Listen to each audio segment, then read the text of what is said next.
नमस्कार। मेरा पूरा देश सुन रहा है। राष्ट्र की आवाज 140 करोड़ लोगों की एक ही आवाज, आपके साथ मैं हूं सरफराज।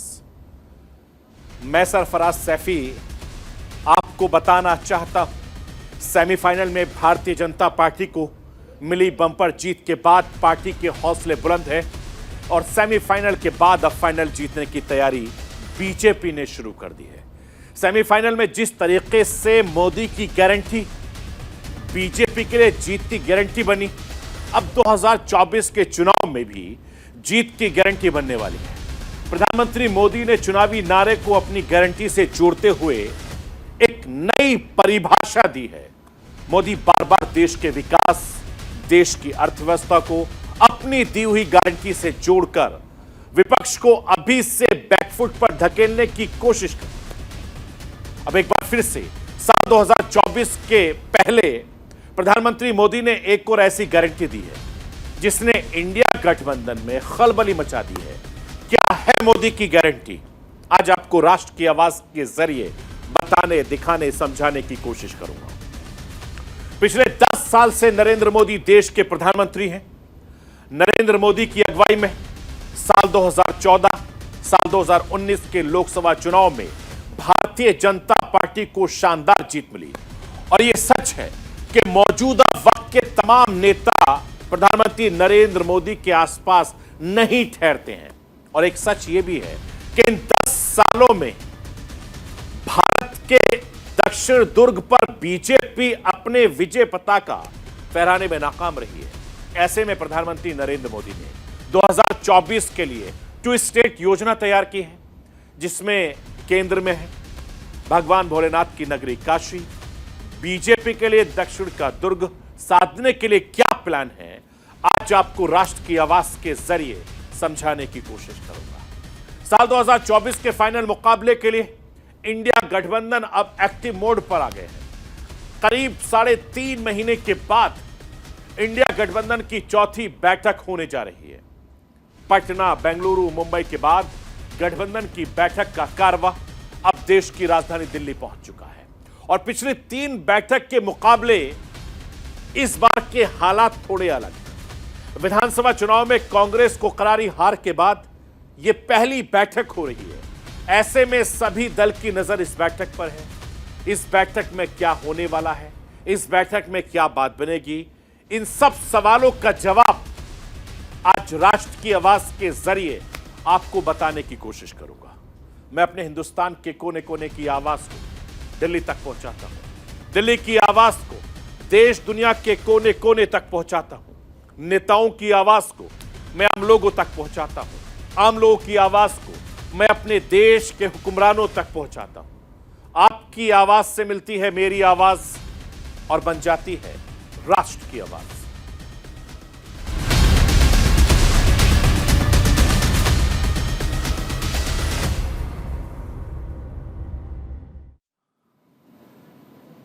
साल 2024 का चुनावी बिसात बिसनी शुरू हो गई है। बीजेपी इंडिया गठबंधन के बीच माइंड गेम भी शुरू हो गया है। 3 राज्यों में जीत के बाद बीजेपी बम बम है और तीनों राज्य में बीजेपी की सरकार बन चुकी है। प्रधानमंत्री नरेंद्र मोदी की गारंटी यहां की जनता ने मोहर लगा दी है और 2024 फाइनल के मुकाबले से पहले सियासी सेमीफाइनल में बम्पर जीत के बाद ये शोर और ज्यादा तेज हो गया है। मोदी है तो जीत मुमकिन है। मोदी की गारंटी यानी जीत की गारंटी है।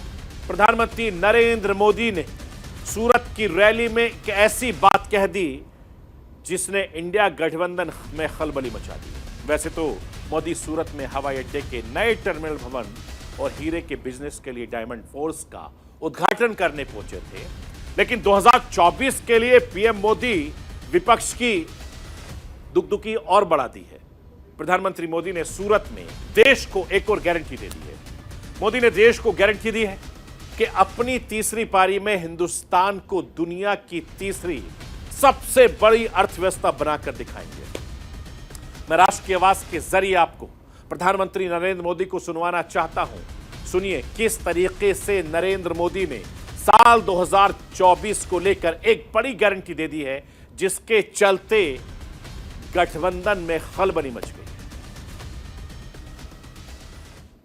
कि बीते 10 वर्षों में भारत 10वें नंबर की आर्थिक ताकत से ऊपर उठकर दुनिया में 5वें नंबर की आर्थिक शक्ति के रूप में उभरा है।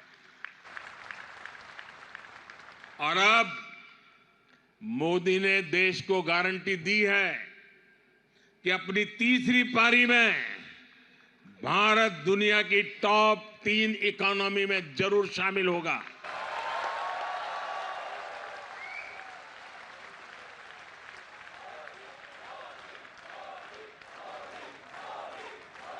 सरकार ने आने वाले 25 साल का भी टारगेट तय किया है। $5 ट्रिलियन का लक्ष्य हो, $10 ट्रिलियन का लक्ष्य हो, हम इन सभी पर काम कर रहे हैं। मैं आपको यह बताना चाहता हूं, नरेंद्र मोदी ने ये जो बात कही है वो काफी कुछ संकेत दे रहे हैं। मोदी ने आगे कहा कि सरकार ने आने वाले 25 साल का भी टारगेट तय किया है। सवाल उठता है कि हाल ही के 3 हिंदी भाषी राज्यों में कमल खिलने के बाद क्या मोदी 2024 के आम चुनाव के लिए पूरी तरीके से कॉन्फिडेंट हैं? क्या पीएम मोदी को टक्कर देने वाला चेहरा विपक्ष में से कोई नहीं है? क्या लोकसभा चुनाव में जनता मोदी की गारंटी पर ही वोट देगी? और सबसे बड़ा सवाल यह है कि क्या राजस्थान छत्तीसगढ़ में सत्ता गंवाने के बाद राहुल गांधी की 2024 के लिए राह मुश्किल हो जाएगी? ये तमाम वो सवाल हैं जो परेशान कर रहे हैं। मैं आपको यह बताना चाहता हूं कि जब 5 राज्यों के विधानसभा चुनाव की घोषणा हुई थी उस वक्त को याद कीजिए तो विपक्ष के नेता कह रहे थे कि 2024 के विधानसभा चुनाव में 2024 का सिग्नल मिल जाएगा और विधानसभा चुनाव के नतीजों के बाद सब पता चल जाएगा। भारतीय जनता पार्टी ने बिना बताए इसे सेमीफाइनल मार्क कर चुनाव लड़ा था और बीजेपी ने सीएम का चेहरा सामने भी नहीं किया। प्रधानमंत्री नरेंद्र मोदी के चेहरे पर पूरा चुनाव लड़ा। प्रधानमंत्री मोदी के कहना शुरू कर दिया था कि यह मोदी की गारंटी है। डबल इंजन की सरकार की अहमियत बतानी होगी या केंद्र सरकार की विकास योजनाएं। पीएम मोदी ने जनता के मन में यह बात अच्छी तरीके से बिठा दी कि वो कैंडिडेट नहीं, मोदी की गारंटी पर भरोसा करें। और लोगों ने, वोटरों ने मोदी की गारंटी पर खूब भरोसा जताया। इसीलिए प्रधानमंत्री नरेंद्र मोदी ने सूरत में तीनों हिंदी भाषी राज्यों में मिली शानदार जीत का जिक्र करते हुए कहा कि मोदी की गारंटी का भी जिक्र किया है। मैं आपको राष्ट्र की आवाज के जरिए प्रधानमंत्री को एक बार फिर से सुनवाना चाहता हूं। सुनिए कि मोदी की गारंटी को लेकर किस तरीके से साल 2024 की गारंटी से जोड़कर देखा जा रहा है। आजकल आप सभी मोदी की गारंटी की चर्चा खूब सुनते होंगे। हाल के दिनों में जो चुनाव नतीजे आए उसके बाद ये चर्चा और बढ़ गई है। लेकिन सूरत के लोग तो मोदी की गारंटी को बहुत पहले से जानते हैं। यहां के परिश्रमी लोगों ने मोदी की गारंटी को सच्चाई में बदलते देखा है और इसी गारंटी का उदाहरण ये सूरत डायमंड बुर्स भी है। मैं आपको यह बताना चाहता हूं कि इस गारंटी को आगे बढ़ाते हुए प्रधानमंत्री नरेंद्र मोदी ने 2024 के चुनाव से पहले अपने तीसरे कार्यकाल का टारगेट बताना शुरू कर दिया और बीजेपी लंबे वक्त से 2024 में होने वाले चुनाव के लिए रणनीति बना रही है। ऐसे में बीजेपी के बड़े नेता भी मोदी की गारंटी का जिक्र कर रहे हैं। प्रधानमंत्री मोदी ज्यादा तक मंचों से 2024 में जीत की हैट्रिक का दावा करते हैं और हिंदुस्तान को दुनिया का तीसरा बड़ा आर्थिक शक्ति बनाने का संकल्प भी ले लिया है।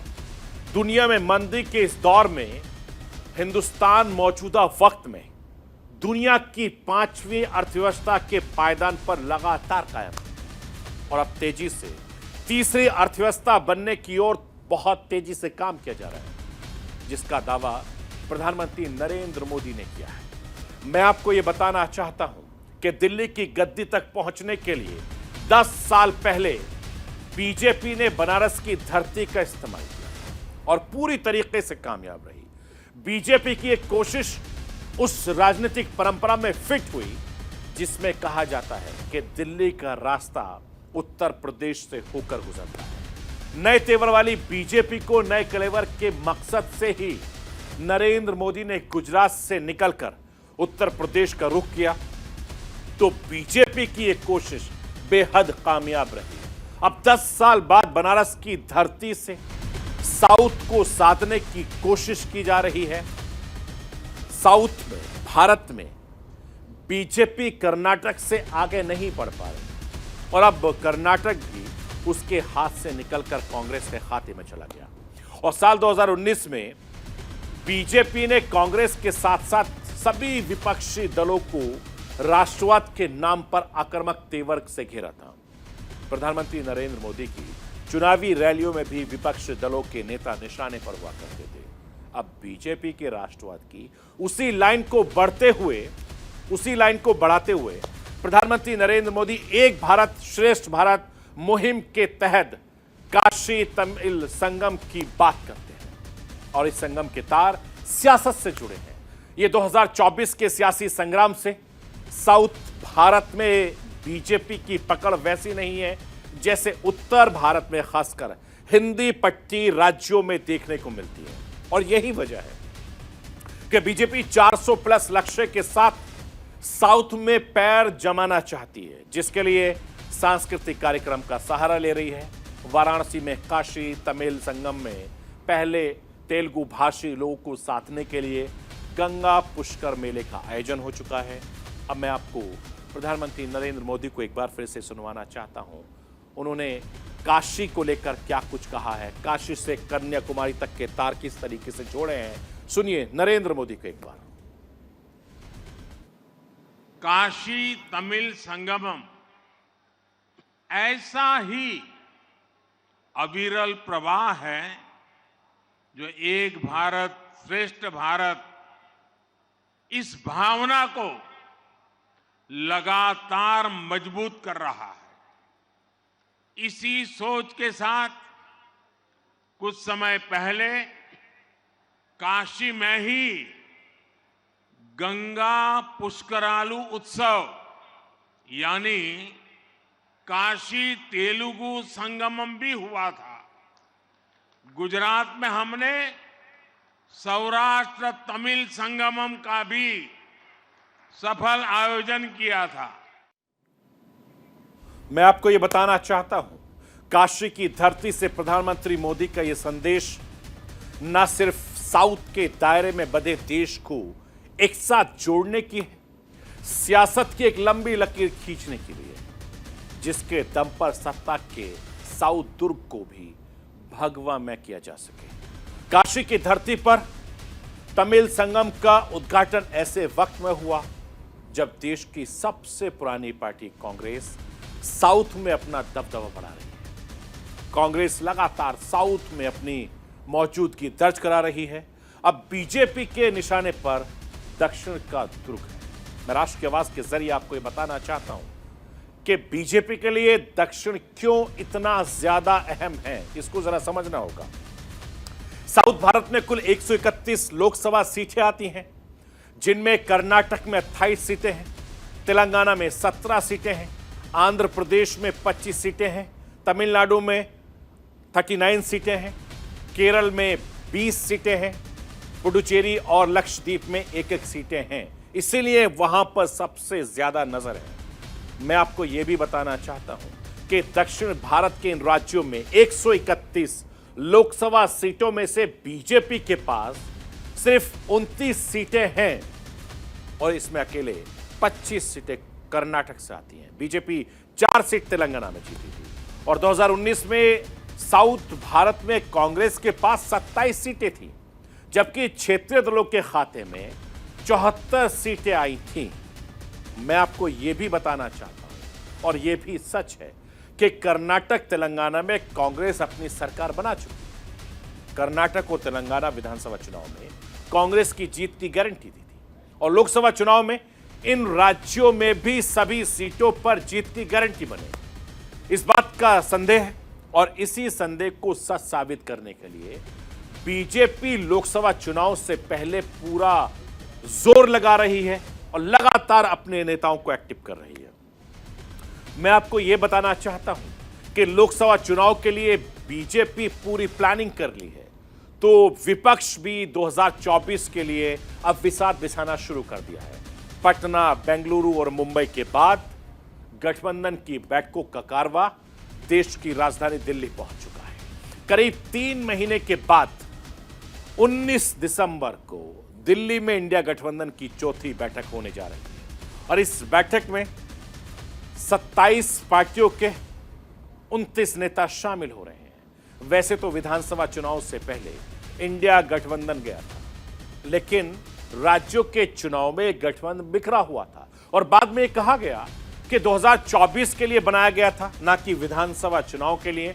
कांग्रेस की तरफ से बार बार प्रधानमंत्री पद के लिए राहुल गांधी का नाम उछाला गया और यह कहा गया था कि विपक्ष में कांग्रेस ही अकेली ऐसी पार्टी है जो बीजेपी को पूरे हिंदुस्तान में चुनौती दे सकती है। राजस्थान, छत्तीसगढ़ में सत्ता गंवाने के बाद अरविंद केजरीवाल हो या नीतीश कुमार हो, सब अपनी अपनी दावेदारी को धार देने में लग गए हैं। बैठक में पहले ही उठापटक के हालात बने हुए हैं, वो मैं आपको बताना चाहता हूं। अरविंद केजरीवाल ने पंजाब में अकेले चुनाव लड़ने का ऐलान कर दिया और विधानसभा चुनाव में कांग्रेस की बर्ताव से अखिलेश यादव की नाराजगी किसी से छिपी भी नहीं है।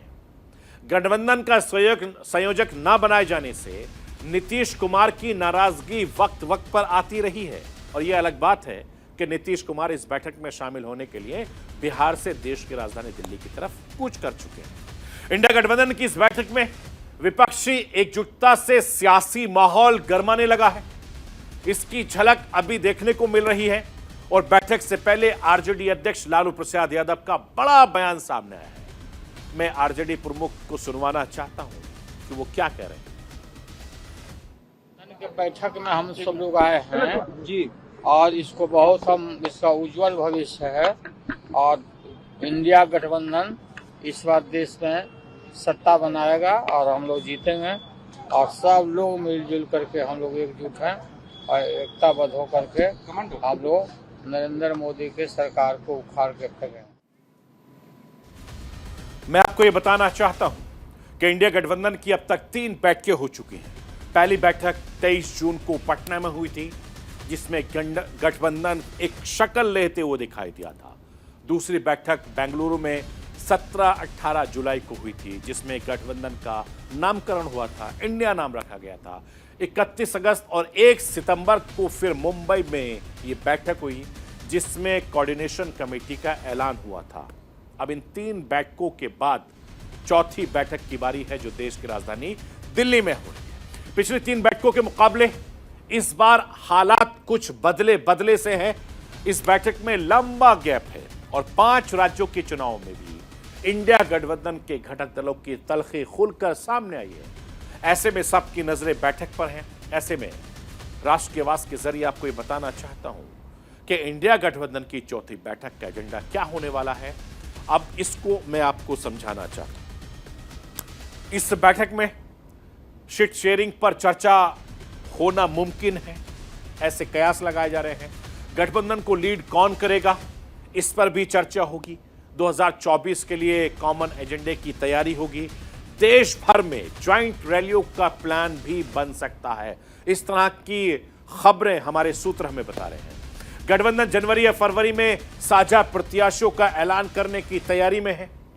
अलग अलग राज्यों में सब कमेटी बनने की तैयारी चल रही है और जिस पार्टी की और इंडिया गठबंधन का झंडा साझा किया जाएगा, वैसे कांग्रेस का मध्य प्रदेश, छत्तीसगढ़, राजस्थान में हार के बाद मूड बदला हुआ है। इंडिया गठबंधन में सबसे बड़ी और पुरानी पार्टी कांग्रेस भले ही हिंदी हार्टलैंड में निराशाजनक प्रदर्शन कर पाई, लेकिन सीट बंटवारे को लेकर कांग्रेस के तेवर वही हैं जो पहले थे, क्योंकि तीनों राज्यों में कांग्रेस अपने वोट शेयर को लेकर काफी ज्यादा खुश है। और इस बैठक के बाद यह तस्वीर साफ होगी कि आने वाले वक्त में यह गठबंधन किस तरीके से आगे बढ़ेगा। क्या नरेंद्र मोदी सरकार को चुनौती दे पाएगा, इसकी नजर बहुत तेजी से बनी हुई है। और दूसरी तरफ जिस दिन यह बैठक होने वाली है, उसी दिन हिंदुस्तान के प्रधानमंत्री नरेंद्र मोदी अभी अपने सभी सांसदों से बातचीत करेंगे, उनके साथ बैठक करेंगे। तो ये एक 2024 की बिसात अभी से बिछ गई है और आने वाले वक्त में तस्वीर बहुत जुदा होगी। ये थी राष्ट्र की आवाज। बाकी खबरों के लिए आप बने रहिए न्यूज़ इंडिया के साथ।